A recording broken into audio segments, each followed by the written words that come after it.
ഈദുൽ ഫിത്തറിന് സ്വകാര്യ മേഖലയ്ക്ക് 4 ദിവസത്തെ അവധി പ്രഖ്യാപിച്ച് സൗദി അറേബ്യ. ഏപ്രിൽ 21 മുതൽ 24 വരെയാണ് അവധി. ഏപ്രിൽ 25 മുതൽ സ്ഥാപനങ്ങൾ തുറന്നു പ്രവർത്തിക്കും. സൗദി അറേബ്യയിലെ സ്വകാര്യ മേഖലയുടെയും നോൺ പ്രോഫിറ്റ് സെക്ടറിലെയും ജീവനക്കാർക്കുള്ള അവധിയാണ് മനുഷ്യവിഭവ സാമൂഹ്യ വികസന മന്ത്രാലയം പ്രഖ്യാപിച്ചത്. ഈദുൽ ഫിത്തറിനോടനുബന്ധിച്ച് തുടർച്ചയായ 4 ദിവസത്തെ അവധിയാണ് സ്വകാര്യ മേഖലയ്ക്ക് ലഭിക്കുക. ഏപ്രിൽ 21 മുതൽ 24 വരെയാണ് ഈദുൽ ഫിത്തർ അവധി. ഏപ്രിൽ 21 വെള്ളിയാഴ്ചയാണ്. അവധി ആഘോഷങ്ങൾക്ക് ശേഷം ഏപ്രിൽ 25 മുതൽ സ്ഥാപനങ്ങൾ തുറന്നു പ്രവർത്തിക്കും.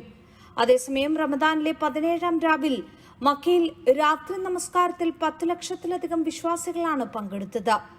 വിപുലമായ സൗകര്യങ്ങളാണ് ഹറം കാര്യാലയം ഉംറ തീർത്ഥാടകർക്കും സന്ദർശകർക്കുമായി ഒരുക്കിയത്.